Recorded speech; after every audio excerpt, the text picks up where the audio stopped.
अस्सलाम वालेकुम। मैं नर्सिंग फ़ीसर ज़वाना। उम्मीद है आप सब लोग खैरोफियत होंगे, रोज़े भी अच्छी जा रहे होंगे।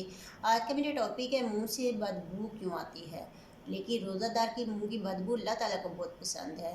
आप सल्लल्लाहु अलैहि वसल्लम की हदीस मुबारक है, उस ज़ात की कसम, उस रब की कसम, और ये अल्फाज आप सल्लल्लाहु अलैहि वसल्लम 2 मरतबा कहे, उस रब की कसम जिसके हाथ में मेरी जान है। रोज़ेदार के मुंह की खुशबू अल्लाह ताला को कस्तूरी की खुशबू से भी ज़्यादा अजीज़ है। सुभान अल्लाह। मुंह से बदबू आना ना सिर्फ इंसान के अंदर लूज़ कॉन्फिडेंस पैदा कर देता है, बल्कि वो ये फ़ील करता है अगर मैं बात करूँगा दूसरे से तो वो अब उससे सोशल डिस्टेंस रखेंगे और उससे इरिटेट होंगे। मुँह से बदबू क्यों आती है, इसकी क्या वजूहात हैं, आज मैं वो आपके साथ शेयर करती हूँ। सबसे बड़ी वजह तो ये है कि जब दांतों की प्रॉपर सफाई नहीं की जाती है।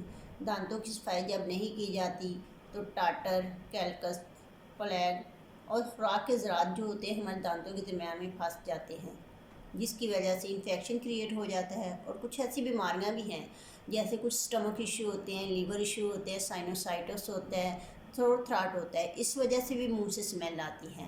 और एक और वजह, सबसे बड़ी वजह ये है कि जब हम प्रॉपर खाना यानी टाइम पे खाना नहीं खाते, और ऐसा होता है कि हम खाना खा के फ़ौरन सो जाते हैं, और खाना खा के फ़ौरन सोने के बाद ये होता है जब हम सुबह उठते तो हमें अक्सर ऐसा फ़ील हो रहा होता है जैसे हमारा स्टमक ख़राब है। ये स्टमक क्या होता है, मैदे में तेज़ाबियत बढ़ जाती है जिसकी वजह से और मुंह से स्मेल आना शुरू हो जाती है। इसके साथ जो लोग प्याज, लहसुन, स्पाइसी चीज़ें ज़्यादा खाते हैं, और इसके अलावा जो लोग स्मोकिंग, ड्रिंकिंग करते हैं, उनके मुंह से भी बहुत स्मेल आती है। इसके साथ साथ मैं आप से ये बताती हूँ, आपको साथ शेयर करती हूँ बल्कि कि इससे बचना कैसे हैं। तो सबसे पहले तो ये बात है कि हमें अपने दांतों की सफाई का प्रॉपर ख्याल रखना है, मतलब कि अपनी ओरल हाइजीन को मेंटेन रखना है ताकि इन्फेक्शन उसके अंदर क्रिएट ना हो। और खाना खाने के फ़ौरन बाद अपने दांतों को लाजमी सफाई करनी है अपने दांतों की। इसके साथ हमें जो डेंचर होते हैं उनको थॉरली वॉश करना होता है, कम से कम दिन में 1 मरतबा। सम टाइम तो डेंटिस्ट जो होते हैं वो भी हमें इसके लिए क्लीनिंग प्रोडक्ट प्रोवाइड करते हैं। इसके साथ अपने मुंह को ड्राई रखने से अवॉइड करें। हमेशा चिंगम या कैंडी प्रेफर करें कि विदाउट शुगर कैंडी यूज़ करें, और इससे ऐसा होगा कि हमारे मुंह में सलाइवा प्रोडक्शन ज़्यादा होगी और ये हमारे मुंह की हेल्थ के लिए बेटर होगा।